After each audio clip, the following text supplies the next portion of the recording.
കമൽ, മലയാളത്തിൻ്റെ പ്രിയ ചലച്ചിത്രകാരനായ കമൽ 1957 നവംബർ 28 പരേതരായ അബ്ദുൾ മജീദിൻ്റെയും സുലേഖ ബീവിയുടെയും മകനായി തൃശൂർ കൊടുങ്ങല്ലൂരിലെ മതിലകത്ത് ജനനം.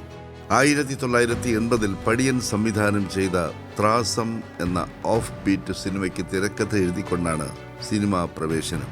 1980 മുതൽ 1985 വരെ PN മേനോൻ, സേതുമാധവൻ, ഭരതൻ, ലെനിൻ രാജേന്ദ്രൻ തുടങ്ങിയ പ്രമുഖ സംവിധായകരുടെ സഹസംവിധായകനായി പ്രവർത്തിച്ചു.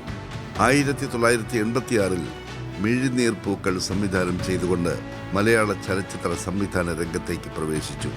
40 വർഷത്തിനുള്ളിൽ 48ഓളം സിനിമകൾ സംവിധാനം ചെയ്തു. 13ഓളം സിനിമകൾക്ക് തിരക്കഥ എഴുതി. കൂടാതെ സിനിമാ നിർമ്മാതാവായും പ്രവർത്തിച്ചു. മലയാള സിനിമാ പ്രേക്ഷകരുടെ മനസ്സിൽ തങ്ങി നിൽക്കുന്ന ഉണ്ണികളെ ഒരു കഥ പറയാം.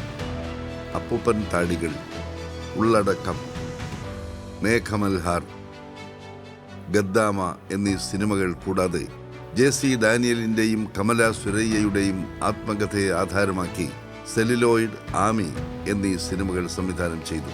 സംവിധാനം ചെയ്ത സിനിമകളിൽ ഭൂരിപക്ഷം സിനിമകളും സൂപ്പർ ഹിറ്റുകളുടെ പെരുമഴക്കാലം തീർത്തു. മാക്ട സെക്രട്ടറി, ഫെഫ്ക പ്രസിഡന്റ്, കേരള ചലച്ചിത്ര അക്കാദമി ചെയർമാൻ എന്നുവേണ്ട ചലച്ചിത്ര സംഘടനാ രംഗത്തും പ്രധാന പദവികൾ വഹിച്ചു. 3 ദേശീയ അവാർഡുകളും 7 സംസ്ഥാന അവാർഡുകളും 13ഓളം ഫിലിം ക്രിട്ടിക്സ് അവാർഡുകളും നേടുകയുണ്ടായി. ചലച്ചിത്ര മേഖലയിലെ സമസ്ത മേഖലകളിലും വ്യക്തിമുദ്ര പതിപ്പിച്ച കമലിനെ ഫിലിം സൊസൈറ്റി ഫെഡറേഷനും കൊച്ചി മെട്രോ ഫിലിം സൊസൈറ്റിയും ചങ്ങമ്പുഴ സാംസ്കാരിക കേന്ദ്രവും LK ഫൗണ്ടേഷനും സിനിമാ മേഖലയിലെ സഹപ്രവർത്തകരും ചേർന്ന് ആദരിക്കുന്നു.